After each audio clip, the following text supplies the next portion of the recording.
During the journey, Aschenbach finds and confronts aspects of himself that he'd repressed, that he'd run away from, that he'd refused to acknowledge. He rebalances certain values. The signore is going to the Lido. Yes, by Vaporetto. The signore cannot go by Vaporetto. The Vaporetto does not take baggage. That is my affair. It is 7 roles. But I like to think of it more as the way that the Hindus view the gods. You know, they have all these different gods, but it's really kind of pointing towards one idea. The baritone's one role. The music is all continued. What you want to understand is the draw of Dionysus in all its aspects: temptation, seduction, danger, risk, and death itself.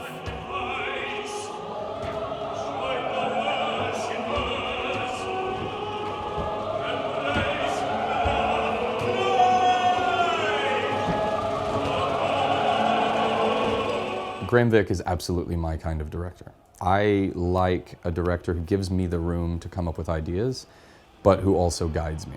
And having a partner on stage like Paul Nilon, it's just perfect because the two of us, we very quickly developed a strong relationship, a strong chemistry, and we can just try things and we know that the other one is going to respond immediately. And he's really created that atmosphere.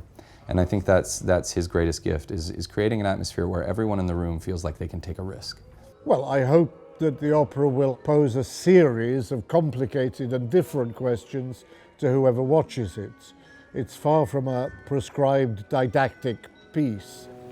We can enjoy what he thought to have left forever. It's imagistic, its narration is oblique. You can read Tadzio as a part of Aschenbach's self, or you can read Tadzio as a young underage boy, as a minor, and therefore an inappropriate object for adoration.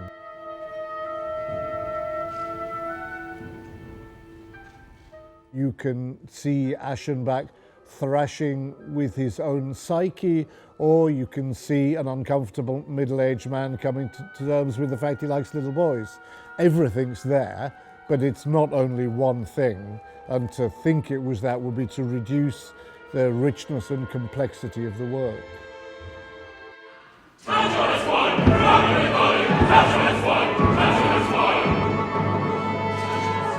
Britten is funny because you start off with the score and you look at it and you try to figure it out, and then you start to play the pitches, and then you think you're getting the pitches okay, and then you add a pianist into the mix, and all of a sudden you realize, wait, everything that feels correct is wrong, is incorrect. But there comes a point whenever you're learning a Britten opera where it just clicks and it makes sense, and suddenly you realize it couldn't possibly have been composed any other way. So it can be a challenging process, but it's a very rewarding process.